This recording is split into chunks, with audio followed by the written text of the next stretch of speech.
বাবা মায়ের ব্যক্তিত্বই গড়ে সন্তানের ভাগ্য। যে বাবা মায়ের সম্পর্ক যত মধুর মজবুত, সেই সন্তানের ভবিষ্যৎ তত সুন্দর।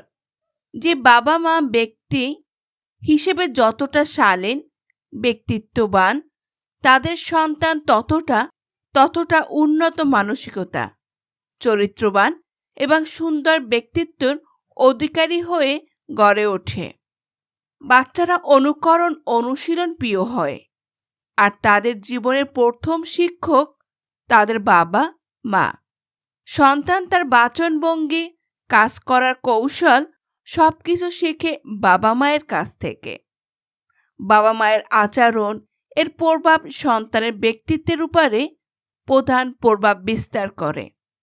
বাবা মা একে অপরের প্রতি কতটা শ্রদ্ধাশীল, বিনয়ী, যত্নশীল, তারা কতটা নীতিবান, সামাজিক, তা একজন সন্তানের ভালো মানুষ হয়ে ওঠার প্রধান উপাদান হিসাবে কাজ করে।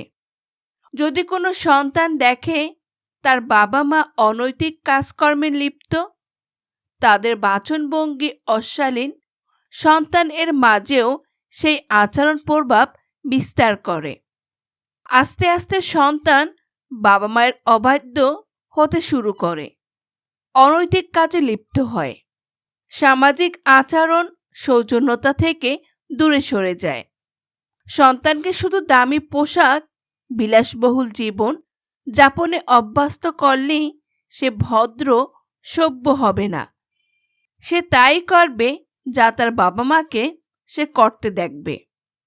সে যদি দেখে তার বাবা মা সবার সাথে উচ্চবাচ্য করে, অভদ্রতা করে, উদারতা নেই, অন্যর কাছে সুযোগ সুবিধা নিচ্ছে, কিন্তু নিজে কাউকে সাহায্য করে না, তাহলে সন্তান তাই শিখবে, স্বার্থপর হয়ে গড়ে উঠবে।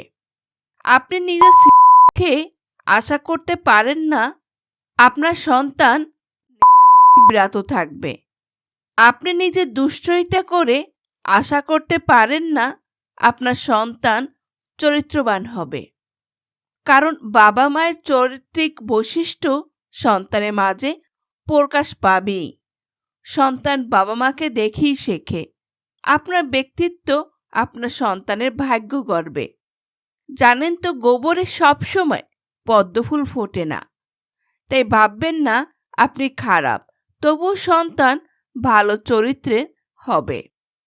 সন্তানকে ডাক্তার, ইঞ্জিনিয়ার বানাতে বড় নামি দামি শিক্ষা প্রতিষ্ঠানে পড়াশোনা শিখালেন, কিন্তু মনুষ্যত্ব শিখালেন না, তাহলে শেষ জীবনে বিপদ আপনারই হবে। আপনি অসুস্থ হলে সন্তান ডাক্তার নয়, উকিল ডাকবে আপনার সম্পত্তি ভাগাভাগি করতে। আপনার নৈতিকতা নির্ধারণ করবে আপনার সন্তান শেষ বয়সে আপনার সেবা করবে নাকি বৃদ্ধাশ্রমে পাঠাবে। সন্তানকে অফিসার বানানোর আগে মানুষ বানান, যেন অসুস্থ হলে ডাক্তার ডাকে, উকিল নয়। আশা করি আমার ভিডিও থেকে আপনারা উপকৃত হবেন। যদি ভিডিওটি ভালো লাগে তাহলে ভিডিওটি শেয়ার করে অন্যদেরকে দেখার সুযোগ করে দিবেন। একটি লাইক, একটি কমেন্ট করবেন। ধন্যবাদ সবাইকে।